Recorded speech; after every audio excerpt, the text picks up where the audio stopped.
வணக்கம். நீங்கள் கேட்டுக்கொண்டிருப்பது புதுவையின் ஸ்ரீ மணக்குள விநாயகர் பொறியியல் கல்லூரியின் நிலா சமுதாய வானொலி 90.4. நிலா சமுதாய வானொலியில் மூத்த குடிமக்களுக்கான சிறப்பு நிகழ்ச்சியாக ஒளிபரப்பாகிக் கொண்டிருக்கின்ற மூத்தோருக்கு முதல் வணக்கம் நிகழ்ச்சியின் 19வது பக்கத்தில்தான் இன்று இணைந்துள்ளோம். மூத்தோருக்கு முதல் வணக்கம் என்கிற இந்த நிகழ்ச்சி இந்திய அரசின் சமூக நீதி மற்றும் அதிகாரமளித்தல் அமைச்சகம் மற்றும் இந்திய அரசின் சமுதாய வானொலி சங்கங்கள் இணைந்து உருவாக்கி சமுதாய வானொலி மூலமாக உங்களுக்கு வழங்கப்படுகின்ற சிறப்பு நிகழ்ச்சி தான் மூத்தோருக்கு முதல் வணக்கம். இந்த நிகழ்ச்சியின் இந்த 19வது பக்கத்தில் மூத்த குடிமக்களுக்கான தன்னார்வ வாய்ப்புகளை பற்றி பேசுவதற்காக தாத்தா பாரத்தும் பித்தி லக்ஷ்மியும் வராங்க. என்ன பேசுறாங்கன்னு கேட்கலாமா? வாங்க. மத்திய சமூக நீதி மற்றும் அதிகாரமளித்தல் அமைச்சகம் மற்றும் இந்திய சமுதாய வானொலிகள் கூட்டமைப்பு இணைந்து வழங்கும் மூத்தோருக்கு முதல் வணக்கம். மூத்தோருக்கு முதல் வணக்கம். முதியோர் நலம் பேணுவோம், சமுதாய வளம் காணுவோம். இது முதியோருக்கான நலத்திட்டங்கள் குறித்து விழிப்புணர்வு ஏற்படுத்தும் சிறப்பு வானொலி தொடர். மூத்தோருக்கு முதல் வணக்கம். முதியோர் நலம் பேணுவோம், சமுதாய வளம் காணுவோம். நேயர்கள் அனைவருக்கும் வணக்கம். மூத்தோருக்கு முதல் வணக்கம் நிகழ்ச்சியுடைய 19வது அத்தியாயத்துல நாம இன்னைக்கு இணைஞ்சிருக்கோம். முதுமைங்கிறது முடிவல்ல, அதுவும் ஒரு ஆரம்பமே. முதியோர்களுக்கான உதவி, உணவு, உடை, உபகரணங்கள், மகிழ்ச்சின்னு எல்லாத்தையுமே நம்ம பார்த்து செய்யும் போதுதான் முதுமைங்கிறது ஒரு முடிவு கிடையாது, அது ஒரு ஆரம்பம் மட்டும்தான்னு அவங்களால உணர முடியும். முதுமைங்கிறது எந்த வயசுல ஆரம்பிக்குதுன்னு நிறைய பேருக்கு ஒரு சந்தேகம் இருக்கும். ஆனா உண்மையை சொல்லணும்னா முதுமைக்கு வயசு இல்ல, அது வாழ்க்கையுடைய ஒரு பருவம், அவ்வளவுதான். 58 அல்லது 60 வயசுக்கு மேலதான் முதுமை பருவம் தொடங்குதுன்ட்டு அரசாங்கம் வரையறை பண்ணியிருக்காங்க. ஆனா இது கூட ஒரு குறியீடு மட்டும்தானே தவிர வயசானவங்கன்னு சொல்லிட முடியாது. வயசை வச்சோ தோற்றத்தை வச்சோ சொல்ல முடியாத நிலைமையில எதை வச்சுதான் சொல்றது அப்படிங்கிற ஒரு கேள்வி எழலாம். ஒருத்தருடைய செயல்பாடு, இயக்கம், சுறுசுறுப்பு இதையெல்லாம் வச்சு கூட நாம அவங்கள அளவீடு பண்ணலாம். மூத்த குடிமக்கள் அதிகமா எதிர்கொள்ளக்கூடிய சிக்கல்கள்ல ஒண்ணுதான் தனிமை. வேலையில இருந்து ரிட்டையர் ஆகிறது, வாழ்க்கை துணைய இழக்கிறது, பேரன் பேத்திகளை பிரிஞ்சு இருக்கிறது, கூட பழகி நண்பர்களுடைய மரணம், முதியோர் இல்லங்களுக்கு அனுப்பப்படுறது, பேச்சு துணைக்கு ஆள் இல்லாம இருக்கிறது, இப்படி பல காரணங்கள்னால நிறைய பேருடைய முதுமை பருவம் தனிமையாலும் வெறுமையாலும் நிரப்பப்படுது. அப்படிப்பட்ட தனிமையை தவிர்க்கிறதுக்கும் சுறுசுறுப்போட இயங்குறதுக்கும் தேவையானது மனசுக்கு பிடிச்ச ஒரு வேலை. அப்படிப்பட்ட வேலை வாய்ப்புக்கான திட்டம் பத்தி தெரிஞ்சுக்கிறதுக்கு தான் மூத்தோருக்கு முதல் வணக்கம் நிகழ்ச்சியின் 19வது அத்தியாயம், மூத்த குடிமக்களுக்கான தன்னார்வ வாய்ப்புகள். உங்களுக்கு ஏற்கனவே நல்ல அறிமுகமான தாத்தா பாரத்தும் பேத்தி லட்சுமியும் இன்னைக்கு நிகழ்ச்சியில என்ன பேசுறாங்கன்னு கேட்டுலாமா?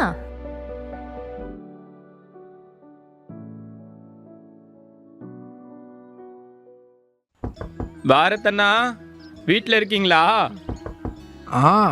நான் உள்ளதான் இருக்கேன். ஆனால் இந்த காலையில் நேரத்தில் யார் கதவு தட்டுறது? பாரத்தண்ணா, கதவுக்கு பின்னாடி இருந்துக்கிட்டே என்ன விசாரிக்க போறீங்களா, இல்லை கதவை திறக்க போறீங்களா? லட்சுமி கண்ணு, லட்சுமி, வாசல்ல யார் இருக்காங்கன்னு பாரு, அவங்கள உள்ள அழைச்சிட்டு வா. இதோ வர்றேன் தாத்தா, ஒரு நிமிஷம், நான் உங்களை உள்ள அழைச்சிட்டு வர்றேன். என்ன ஒரு ஆச்சரியம், எது உங்களை காலையில் நேரத்தில் இவ்வளோ சீக்கிரமாக இங்கே இழுத்துட்டு வந்துச்சு? உன் கண் பார்வை மங்கிடுச்சுன்னு நினைக்கிறேன். நீ எப்பவும் மற்றவங்களுக்கு அறிவுரை சொல்லிக்கிட்டு இருக்கிற, ஆனால் உன்னை பற்றி நீ கவலைப்படுற மாதிரியே தெரியலையே. நான் இப்போ என்ன பண்ணிட்டேன் சங்கரு? இதில் வேடிக்கை என்னன்னா, உனக்கு இன்னமும் ஞாபகத்துக்கு வரல. லட்சுமி, நீ சொல்லு, இப்போ மணி என்ன ஆச்சு? இன்னமும் இது காலையில் நேரம்னு பாரத்தண்ணா நினச்சிட்டு இருக்காரு. தாத்தா, நீங்க முதல்ல கண்ணாடியை போடுங்க, அப்புறம் ஒருவேளை உங்க கண்ணுக்கு சரியா தெரியலாம். நீ சொன்னது சரிதான் லட்சுமி. இப்போ காலையில் 6 மணி ஆகுதுன்னு நினச்சேன், ஆனால் கடிகாரத்தை தலைகீழாக பார்த்துருக்குறேன். உண்மையில் மணி 9 ஆயிடுச்சு. என்ன பண்ணுறது நண்பா, வயசு ஏற ஏற இனிமே இந்த கண்ணாடி இல்லாமல் எதுவுமே செய்ய முடியாது இல்லையா? அது போகட்டும் விடு. நீ எப்படி இருக்க? எப்போ ரிட்டையர்ட் ஆன? நான் நல்லா இருக்கேன் பாரத். நான் ரிட்டையர்ட் ஆகி 8 வருஷம் ஆயிடுச்சு. இப்பெல்லாம் பெரும்பாலும் வீட்டில் தான் இருக்கேன். ஆனால் உன்னை பற்றி கேள்விப்பட்ட உடனே ஏன் என்னோட பழைய ஃப்ரெண்டை முதல்ல நான் பார்க்கக்கூடாது அப்படின்னு நினச்சேன். உன்னை பார்த்ததுல எனக்கு ரொம்ப சந்தோஷம். உன்னை சந்திச்சது என் வாழ்க்கையில் இன்னும் 2 வருஷம் சேர்த்தி கிடைச்ச மாதிரி இருக்குது. அது இருக்கட்டும் தாத்தா, இன்னைக்கு ஒரு முக்கியமான நாள், உங்களுக்கு ஞாபகம் இருக்கா இல்ல அதையும் மறந்துட்டீங்களா? இன்னைக்கா? இன்னைக்கு அப்படி என்ன முக்கியமான நாள்? எனக்கு எதுவும் நினப்பு வரலையே. அது சரி, நீங்க உங்க பழைய ஃப்ரெண்டை பார்த்த சந்தோஷத்துல மத்த எல்லாத்தையும் மறந்துட்டீங்களா? ஆ, எனக்கு ஞாபகம் வந்துடுச்சு. நாம் இன்னைக்கு வானொலி நிலையத்துக்கு போகணும். மூத்தோருக்கு முதல் வணக்கம்ன்ற நம்ம நிகழ்ச்சி ஒளிபரப்பாக போகுது.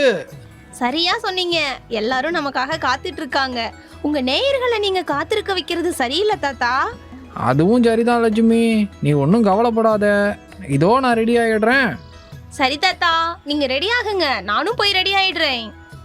ஆ பாரதண்ணா, கிராமத்தில் நீங்கள் செஞ்சிட்ருக்கிற வேலைகளை பற்றி கேள்விப்பட்டேன். மூத்த குடிமக்களோட வாழ்க்கை தரத்தை மேம்படுத்துறதுக்கு நீங்கள் உதவுறீங்கன்னு சொல்கிறாங்க. ஆமாம், அது என்ன உதவி? ஆமாம் சங்கரு, அது அடல் வயோ அபியுத யோஜனா திட்டம். அதாவது வயசானவங்களோட வாழ்க்கை தரத்தை மேம்படுத்துறதும் அவங்களோட வாழ்க்கையை எளிமையாகவும் வசதியாகவும் மாற்றுறது தான் இந்த திட்டத்தோட நோக்கம். அப்படியா? கேட்குறதுக்கே நல்லா இருக்கே. சரி, எனக்கு ஒரு விஷயம் சொல்லு. நான் இப்போது ரிட்டையர்ட் ஆகிட்டேன். உண்மையை சொல்லணுன்னா நாள் முழுக்க வீட்லேயே உட்காந்துருக்கிறது எனக்கு சலிச்சு போச்சு. என்ன மாதிரி வயசானவங்க செய்கிறதுக்கு ஏதாவது இருக்கா? நல்லா கேட்ட சங்கரு. இதை பற்றி என் பேத்தி லட்சுமி கிட்ட இன்னைக்கு நிகழ்ச்சியில் நான் கேட்குறேன். கவலைப்பட வேணாம், அவகிட்ட எல்லா விவரங்களும் இருக்குது. இன்னைக்கு நிகழ்ச்சியில் ஒளிபரப்பாகும், கேட்க மறந்துடாத. ஏன் சங்கரு, மின்னல் மாதிரி வந்துட்டு உடனே கிளம்புற? அப்படி என்ன அவசரம்? உங்களோட நிகழ்ச்சியை கேட்குறதுக்கு நான் ஏற்பாடு செய்யணும் இல்லையா? என்னோட மற்ற நண்பர்களுக்கும் நான் சொல்லணும். அது மட்டும் இல்லாமல் லட்சுமி என் பக்கத்தில் உட்காந்துக்கிட்டு எனக்கு சொல்லித்தர மாட்டாளே. உங்களுக்கு என்ன, நீங்கள் வணக்கம் சொல்லி நிகழ்ச்சியை ஆரம்பிச்சிடுவீங்க. வணக்கம், நான் தாத்தா பாரத் வந்துட்டேன். சரி சங்கரு, நான் உன்னை நிகழ்ச்சியில் சந்திக்கிறேன். இப்போ போய் நான் ரெடி ஆகிறேன், இல்லாட்டி லட்சுமி என்ன திட்டுவா. சரி பாரத், உன் நிகழ்ச்சிக்காக நான் காத்திருக்கேன்.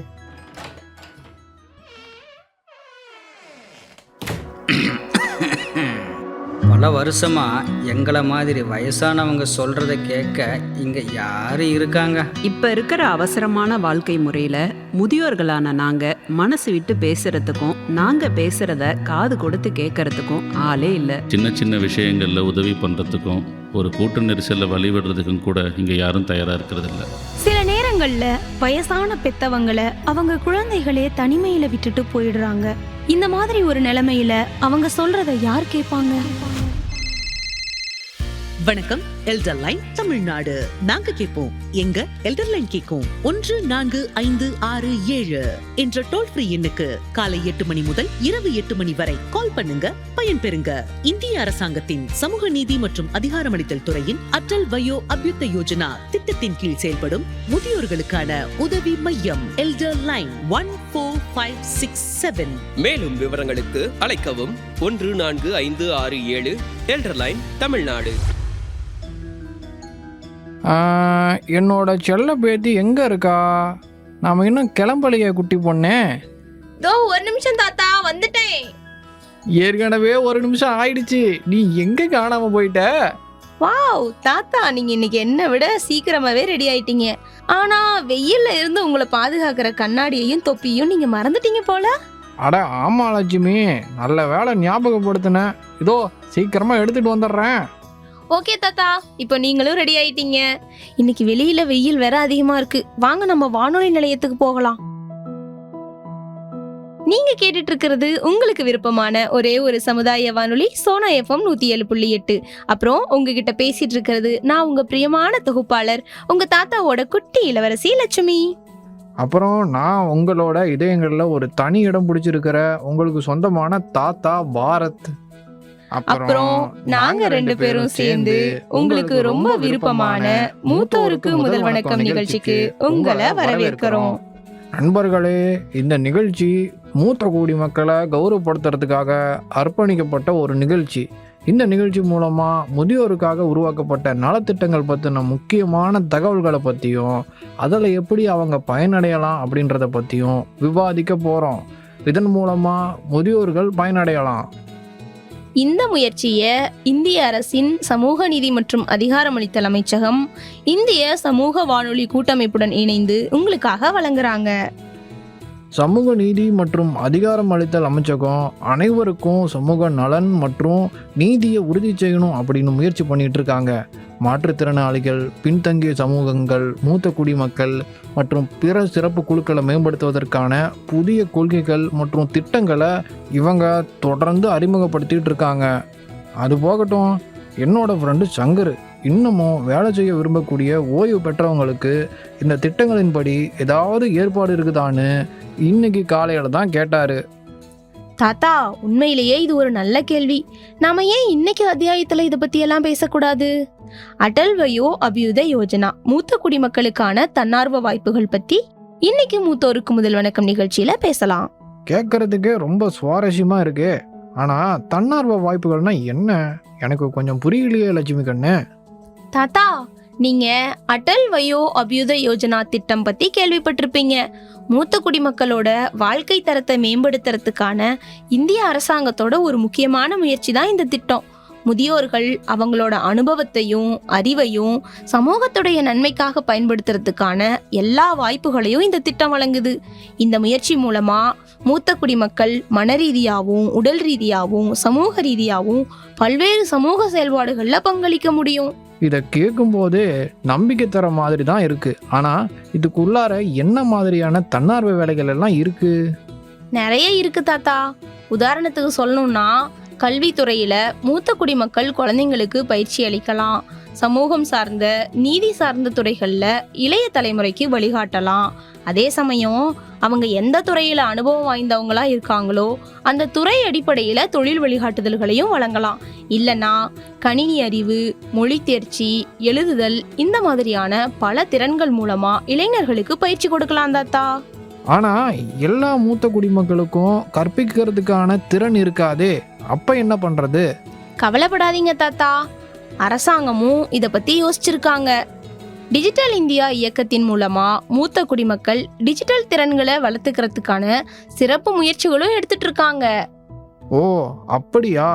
இந்த டிஜிட்டல் இந்தியா இயக்கத்துல என்னெல்லாம் இருக்கும்? டிஜிட்டல் கல்வி அறிவு பெற்ற மூத்த குடிமக்கள் தொழில்நுட்பத்தை எப்படி பயன்படுத்துறது அப்படின்றத பத்தி பெரியவங்களுக்கும் இளைஞர்களுக்கும் பயிற்சி அளிக்க முடியும்.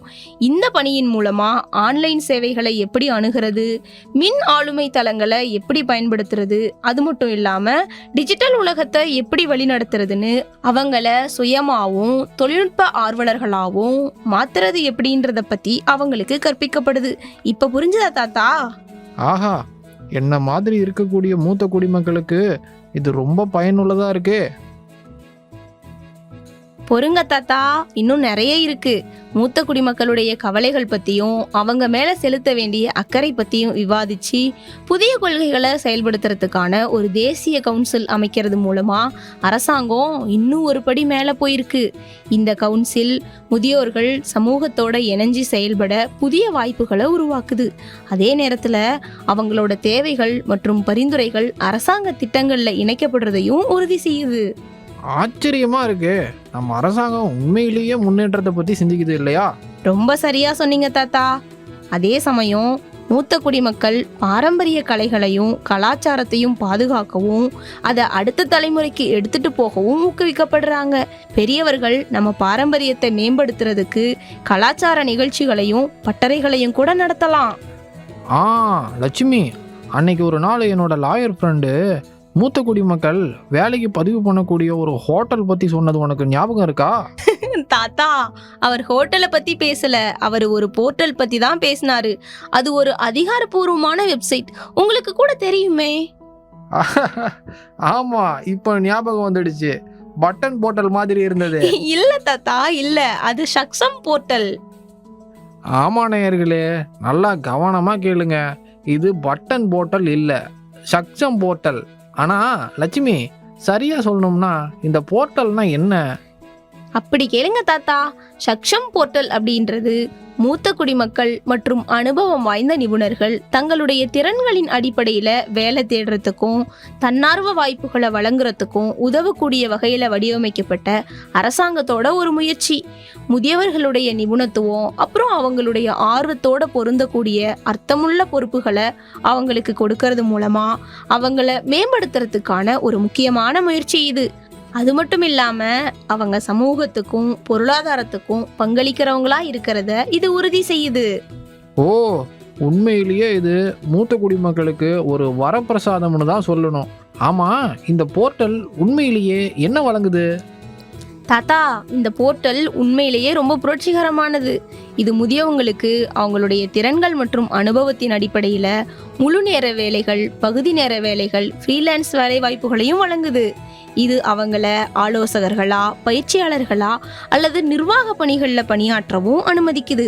அவங்க தன்னார்வ தொண்டு நிறுவனங்களோட இணைஞ்சி தன்னார்வ தொண்டும் கூட செய்யலாம், நலத்திட்டங்கள்ல பங்கேற்கலாம், கல்வி, சுகாதாரம் அப்புறம் சுற்றுச்சூழல் நிலைத்தன்மை போன்ற துறைகளுக்காகவும் பங்களிக்கலாம். அது மட்டும் இல்ல தாத்தா, இந்த போர்ட்டல் டிஜிட்டல் எழுத்தறிவு மற்றும் புதிய தொழில்நுட்பங்கள்ல பயிற்சியையும் வழங்குது.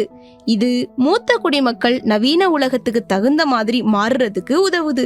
கூடுதலா மூத்த குடிமக்கள் இந்த தளத்தின் மூலமா தொழில் வழிகாட்டுதல்களை பெறலாம், இளம் நிபுணர்களுக்கு வழிகாட்டியாவும் இருக்கலாம்.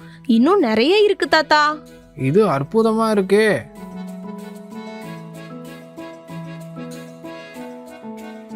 மாற்றுத்திறனாளிகள் நலம் விரும்பும் ஒரு தேசிய அமைப்பான சக்ஷம் போர்ட்டல் குறித்து பகிர்ந்து கொள்கிறார் மாநில செயற்குழு உறுப்பினர் ஸ்ரீனிவாச ராமானுஜம்.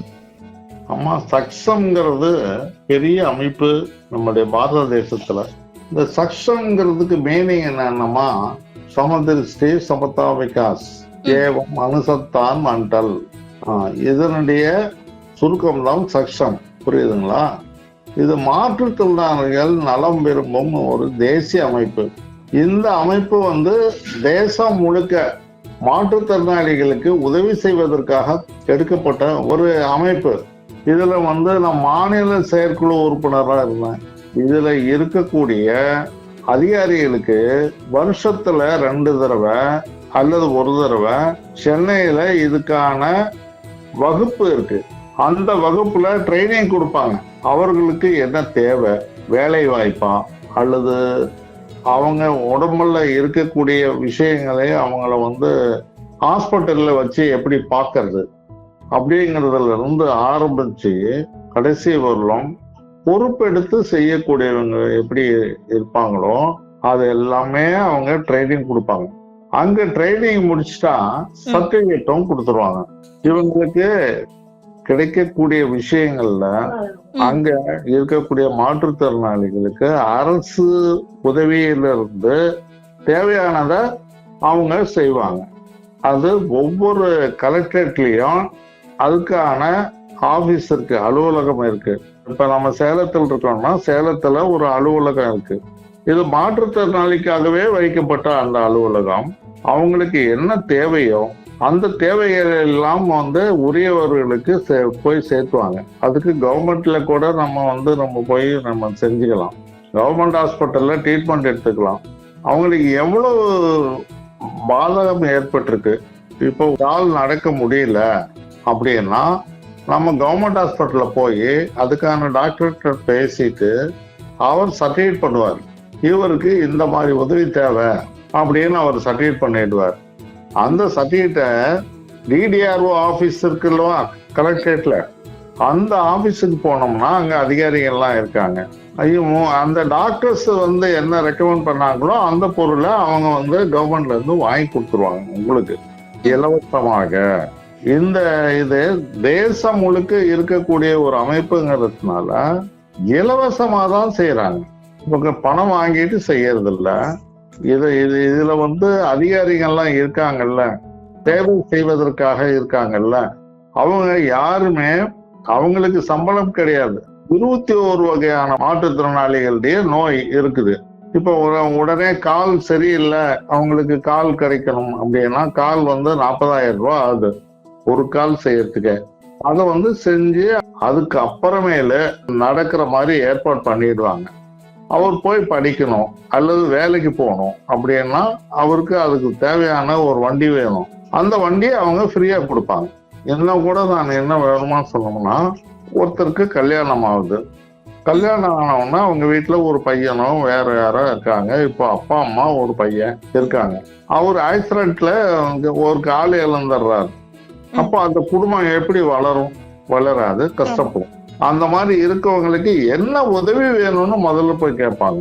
அவர் நம்மளே அணுகினால் அல்லது நாம அவங்கள அணுகினா அவங்களுக்கு தேவையான விஷயங்களை, அப்ப அவங்களுடைய வாழ்வாதாரத்தை எப்படி நம்ம கவனிச்சுக்கணும் அப்படிங்கிறதுக்காக அவங்கள வர சொல்லி அவங்கள பத்தின விஷயங்களை எல்லாம் தெரிஞ்சுக்கிட்டு, சரி இப்போ அவரு நீ உன்னால என்னப்பா செய்ய முடியும்? ஐயா, என்கிட்ட ஒரு மாடு இருந்ததுன்னா நான் பால் கறந்து அதுல கிடைக்கிற பணத்தை வச்சு என் குடும்பத்தை நான் ஓட்டிப்பேன் அப்படின்னு சொல்றாருன்னு வச்சுங்களேன். நாட்டு மாடுகள், இந்த நாட்டு மாடுகள்ல இவருக்கு எத்தனை கொடுக்க முடியும் அப்படின்னு சொல்லி பார்த்து அதை கொண்டாந்து கொடுத்துருவாங்க.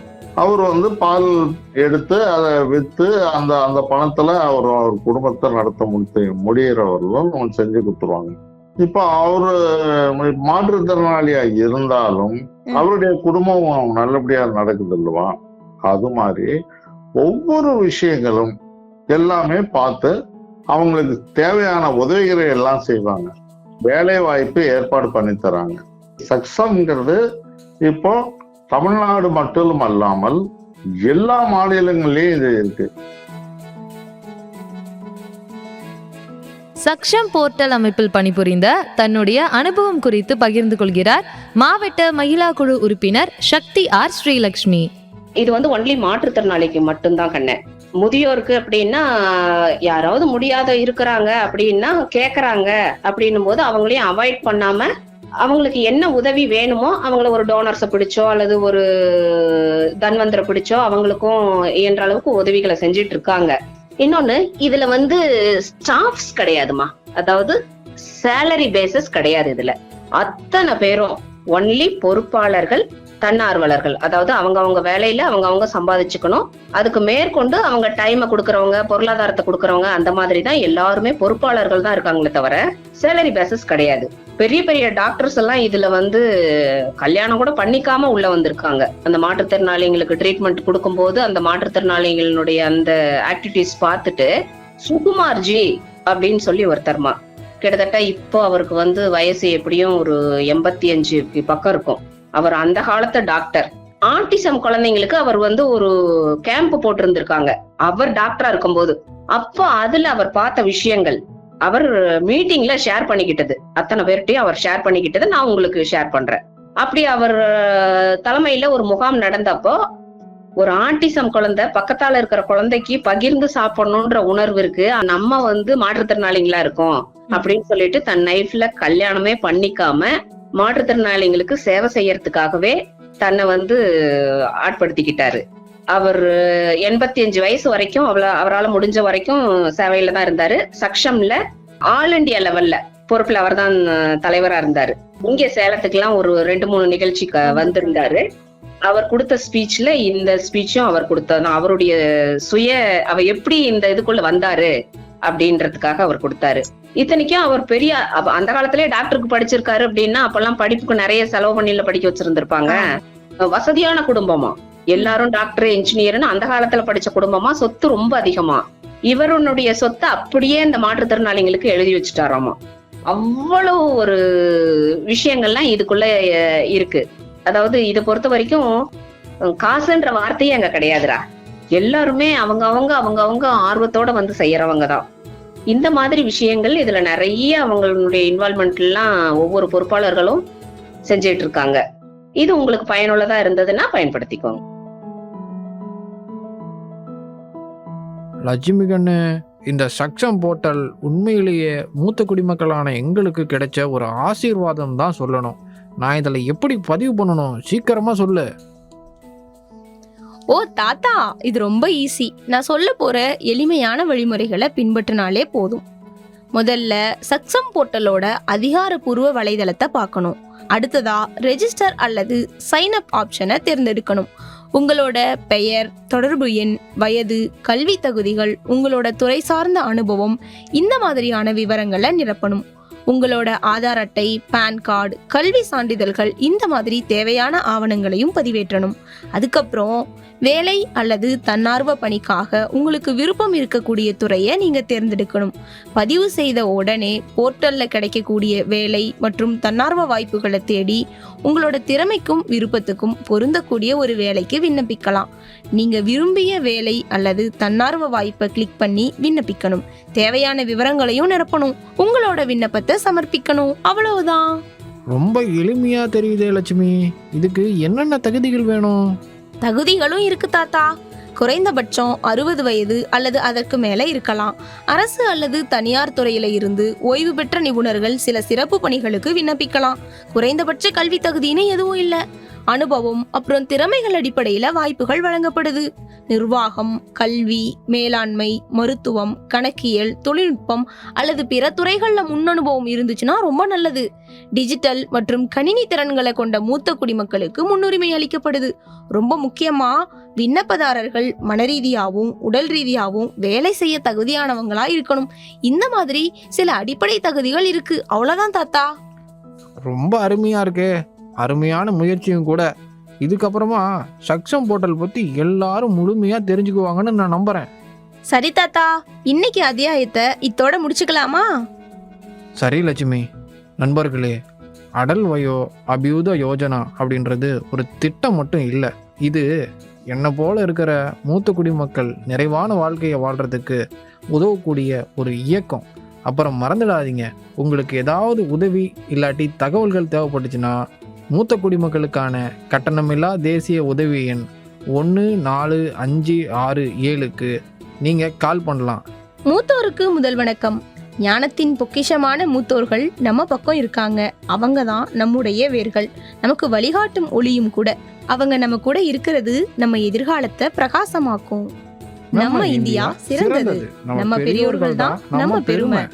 இது நேயர்கள்ட்ட இருந்து நம்ம விடைபெறதுக்கான நேரம்.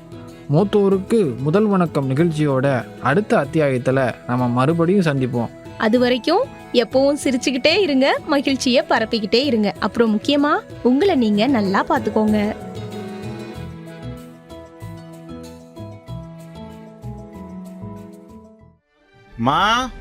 அம்மா. அடடே ராஜாவா, இப்பதான் உன்னை நினைச்சிட்டு இருந்தேன். வந்துட்டியா கண்ணு?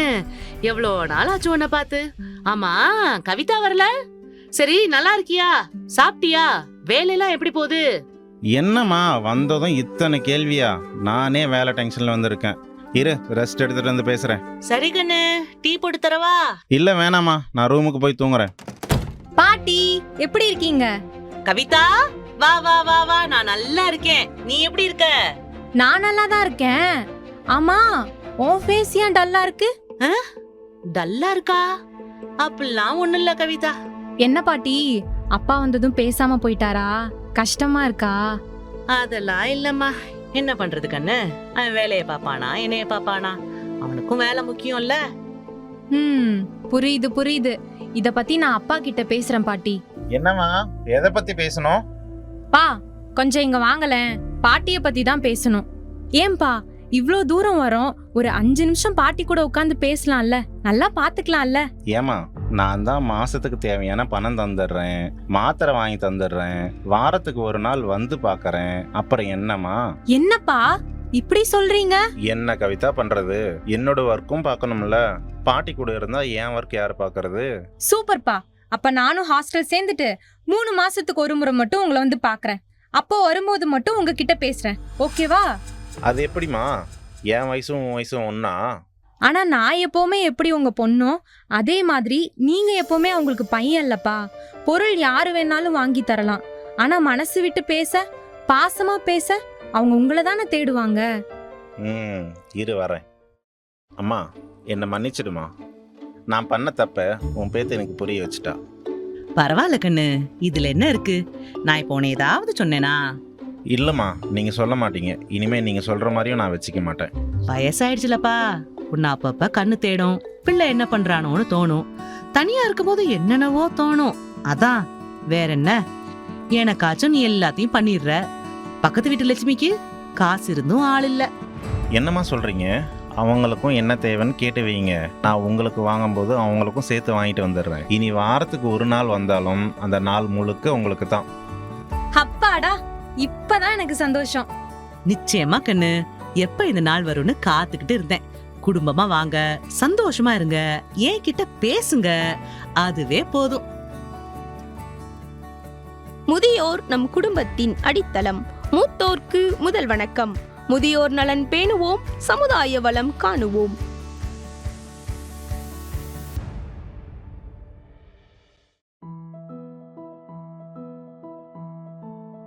நேயர்களே, இதுவரை நீங்கள் கேட்டது மத்திய சமூக நீதி மற்றும் அதிகாரமளித்தல் அமைச்சகமும் இந்திய சமுதாய வானொலிகள் கூட்டமைப்பும் இணைந்து வழங்கிய மூத்தோருக்கு முதல் வணக்கம் நிகழ்ச்சியின் 19வது அத்தியாயம். மீண்டும் அடுத்த அத்தியாயத்தில் சந்திப்போம். நன்றி, வணக்கம். நேயர்களே, இதுவரை நீங்கள் நிலா சமுதாய வானொலி 90.4 ராஷ்டிரிய வயோதிக யோஜனாவின் சிறப்பு நிகழ்ச்சியான மூத்தோருக்கு முதல் வணக்கம் நிகழ்ச்சியை கேட்டீர்கள். இந்த நிகழ்ச்சியை பற்றிய உங்களுடைய கருத்துக்களை எங்களிடம் பகிர்ந்து கொள்ளுமாறு கேட்டுக்கொள்கிறோம். தொடர்பு கொள்ள வேண்டிய வாட்ஸ்அப் எண் 9629124512. உங்களுடைய கருத்துக்களை வாட்ஸ்அப் மூலமாகவும் நீங்கள் பதிவிடலாம்.